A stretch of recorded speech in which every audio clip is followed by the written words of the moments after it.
welcome back to the Chiefs Pit. Another episode of Under the Hood with Timmy.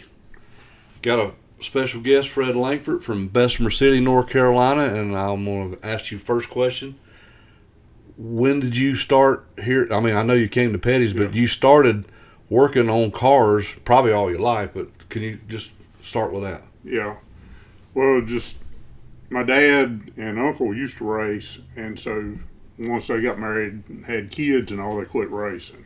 They were drag racing. Put a stop to it, huh? Yeah. Okay. So we all still, growing up back then, racing was a lot bigger than it seems to be now. For all of us, I would agree, yeah. And so even as a little kid, I would go to Carolina Speedway in Gastonia or Cherokee Speedway down to Gaffney. I didn't know there was such a thing, the Gastonia Speedway. Where was it at? It's down Union Road, almost to the South Carolina line. I had no idea. Continue. Yeah, they have a big Shrine 100 race there every year. So what kind of cars did they run down there? Was it a dirt track? Yeah, dirt. Okay, cool. Dirt track back then. And, Daddy was always a big Petty fan. Okay, I didn't know that. But even though we liked Chevrolet cars and stuff, it was, he always pulled for Richard. So as a kid, we'd go to dirt track and watch races, and I remember they'd take a little blanket, and when I'd get tired enough or sleepy enough, I'd just fall asleep there in the stands. A daggum race car will put you to sleep when you're a kid, that's for sure. Oh, yeah. So that's sort of my early days with the racing deal. I never knew that part of that story. This is awesome. This is good. Yeah. But as time went on, like every kid in that era, you thought you could be a race car driver. Oh, yeah. Yeah, I still do. And I had a little dirt bomber car, and we actually ran it at Cherokee Speedway. That was the last race I ran, was Cherokee that night. But ran it at Caraway. It's fine. Carolina Speedway. Okay. And Gastonia is where we ran the most. But ended up blowing a motor, and that put me out of the racing business. Did it help you start wanting to be a motor guy? Roundabout way. Okay. Yeah. Mama was dead against me racing. They usually are. Yeah, plumb dead against it. And the first race I ran, I actually drove a car for another guy. It was all in Bessemer. We were all interconnected with fire department and all at that age. And ended up finish 8th that night. And Mama never would go watch me race, but she would always wait up till we got home just to make sure I was safe. Yes, sir. But second race I drove, it was for Marty Ray, and I rolled the car end over end and side over side Come two on, times. tell Mama you done rolled the thing. Yeah, so that was really good times. You know what I mean? Yeah, man. She was not impressed. Oh no, I'm not either now. Yeah.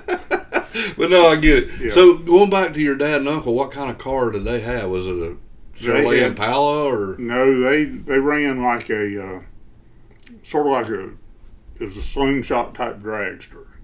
Oh, okay. So it was a drag car. Yeah, they drag raced. Okay, when they were doing it, and then morphed into.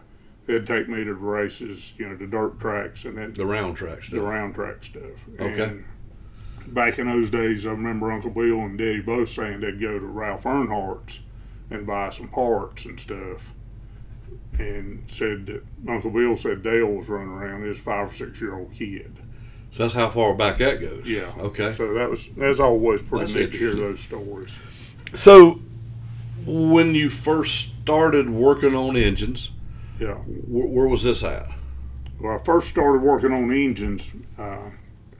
It was at Mike Jackson's shop in Cherokee. And that was your first. I mean, did you tinker around with stuff before that? Yeah, I tinkered around with stuff before that. We all did. Yeah, Uncle Bill had a shop. There you go. I guess that's what I was asking. Yeah. That's where it started for you. Yeah, and then I got a picture of me and Daddy and my brother working on the old Impala there in the driveway, changing oil. We got to show that when we get. I hope you got it still. Yeah, I still have it. All right, cool. But that was, you did that sort of stuff back before you had the internet. Oh, absolutely. And you probably had the stock car magazines. Oh, yeah. Hot rod magazines. Used to get. We all did.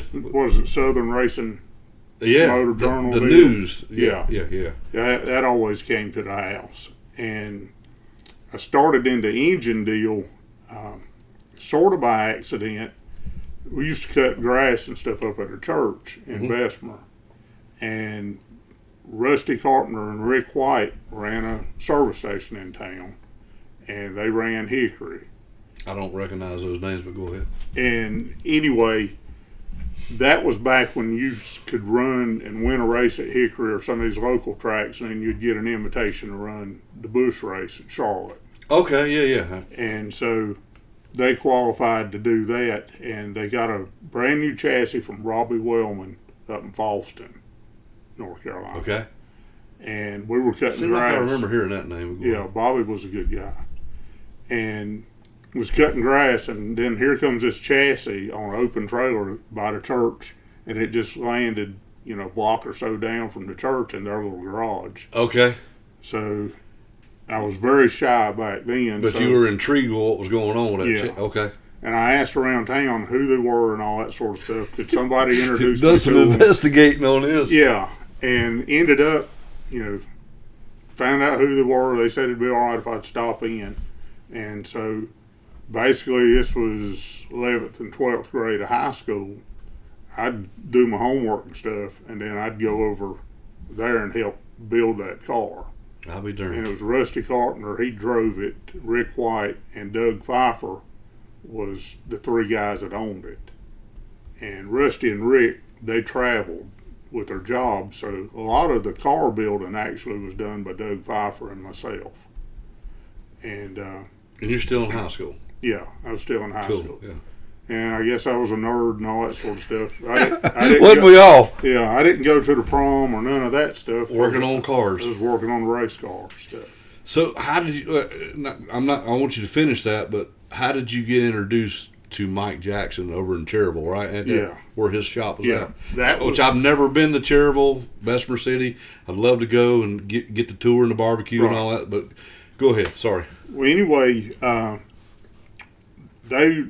they were getting Mike to do the motors or motor work for them. I knew there had to be a tie-in. And Mike had worked at, I think, Diegard and Buddy Baker, the Crisco Bullfrog knit thing. Yeah. They actually built motors at Mike's shop for that until they got the motor room going there. Seemed like I remember hearing that. Lanny Barnes. I was going to say it was Lanny Barnes tied in on that. Yeah, stuff. he was tied in and all that. That predated me a little bit. Okay. But did Brad Thrower work for Mike before I did. Did Mike's brother work with him over there? Doug. Yeah. Yeah, they worked together, but whenever I got there, Doug was at Skull Bandit deal, Burton House, Skull Bandit. I briefly worked with Doug when we merged with DEI, where I work, but very briefly. And I don't know him that well, but I just was going to ask about that. But go ahead, continue. This is a great story. I love it. But anyway, Doug Pfeiffer, he ran a machine shop, and it all ties in together when we get to talking about my gear stuff later. Yeah. But Doug ran a machine shop for a company, and Mike was needing some help and was trying to get Doug to come to work for him. And you know how racing is. Doug couldn't afford to take the pay cut to go do it. And in the meantime, I've done graduated school. I went to Gaston College, graduated top of the class. What'd you do there? Automotive deal. Okay. And I don't sound like I'm bragging, but I graduated top of that class in that 1 year program. Well, I want you to brag. Today's your bragging day. Okay. But anyway, in the meantime, went and worked at some places and stuff, car dealerships, and it's funny how it all ties together. Ended up getting fired. I didn't know this. From Jim Testa Chevrolet. I was told I wasn't mechanically inclined. He told you that? Well, Jim didn't, but the guy that fired me told me. Okay, well, he was probably stepping on his territory, but go ahead. No, I probably am not mechanically inclined. But anyway. I don't believe that at all. Doug Pfeiffer come and told me Mike's needing some help, and I thought I was so intrigued when we went to Mike's shop. And it was like, I told the car guys, I said, man, I'd sweep the floor or something just to learn here kind of a thing. And so I guess that's why he thought to tell me about it. Right. And he stopped by the house and said, Mike's needs some help. Won't you go talk to him? Like I said, I was very shy back in those days. And it's 8 miles from Mom and Dad's house to Mike's shop. And there's a service station or a little convenience store across the road from his shop. I turned around 3 times that night in the parking lot and went back home before I got the nerve to go in. Oh, no, did you really? Yeah. I kind of get that, but go ahead. Yeah. So, anyway, after the 3rd time on the 4th trip up there, I said, if you want to do this, you better go in and introduce yourself. That's exactly right. And Good move. So I did. I tried to take some little resumes. It's sort of foolish to look at some of my old resumes from back then. I went to Diegard and some of the teams in Charlotte, and you couldn't get past the lady at the desk. That's right. Up front. Yeah. But Mike took me in. I was working in the cotton mill then. It was, about this time of year, he was trying to get some stuff up for Daytona, and Mike was big on the 4-cylinder stuff. I mean, he used to do Mike Powell's 4-cylinder motors. Okay. So it's funny, sort of knew Mike Powell before I even moved it off up here a little bit through Mike. That's probably a good person to know. Yeah. And so, anyway, I would get up, go to the cotton mill, be there at 6, get off, and drive from Kings Mountain to Cherville, and usually work, there from about 3:30 till about midnight to try to help Mike get this Daytona stuff. And it was just Mike was there and myself. So I got a lot of one-on-one valuable experience. And I'd say. it was all race stuff to start with. He was going to start me off with some street stuff to get my feet wet.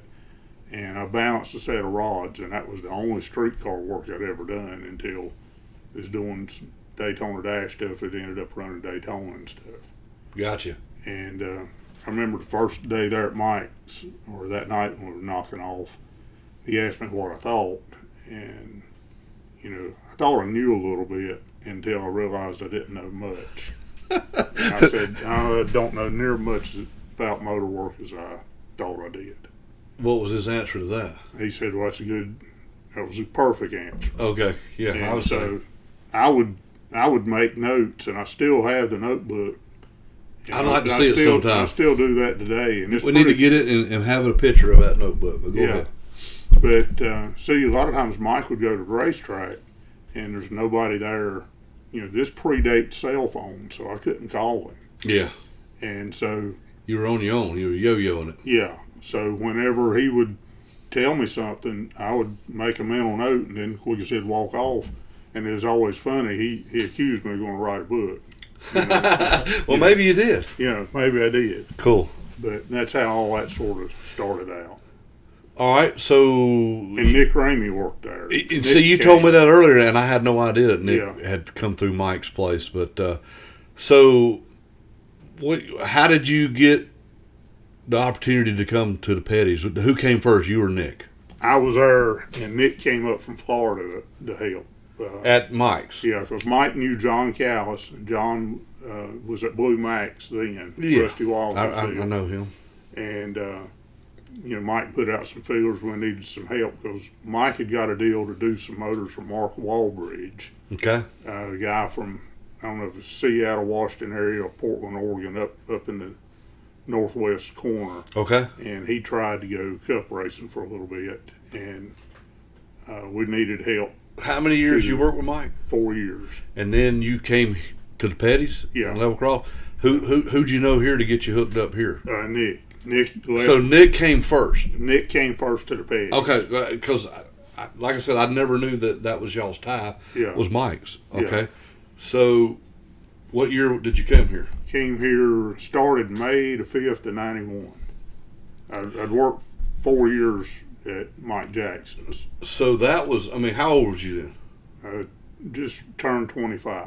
So you came here, and some of the first, and it was Riffle the head guy here? Riffle Bob was the Riffle. head guy. And can't say nothing but good stuff about Bob. I don't know anything bad about Bob. Yeah. Even after he left here and went to Roush, he always seemed to try to help us in our efforts. And Richie's ARCA car, and and you actually had some experience helping us with that, because I was still working at close racing, Right. had left Stavolas, and that's not neither here nor there. But you were actually part of the R&D engine stuff here, right? Right. Would Yeah. be the equivalent? Yeah. Okay, well, tell us some about that. But it was a deal when Riffle got me here. Nick called and said they needed some help when they were opening the motor room back up here. Okay. And I was a homebody and stuff, and I was afraid to move off. Didn't want to. Yeah, and farthest north I'd ever been was Martinsville, and that was to the race before.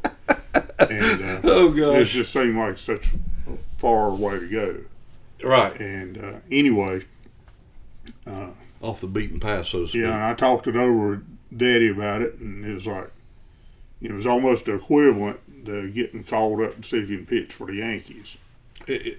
I would see the point. Yeah. Good point. And I was worried, man, I'm not good enough to do this. I mean, these are the best, and I'm a kid. And Daddy told me, well, if you fail, you can always come home.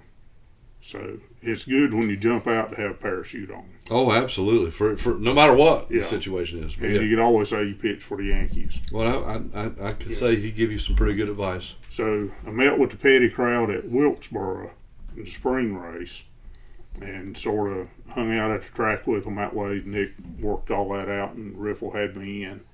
And I was coming to the shop the Monday after the race, and we talked about things. And first time I ever met, the boss man, Richard, he come in the engine shop up there when me and Riffle went to the old office, your daddy's old office there at the dynos. And Riffle wanted to know, or Richard wanted to know what he was doing. And it's like, well, Bob said, try and talk this boy into coming to work here. And the king, being the king, said that if we got to talk him into wanting to work here, we don't need him. You know what I mean? And I guess it.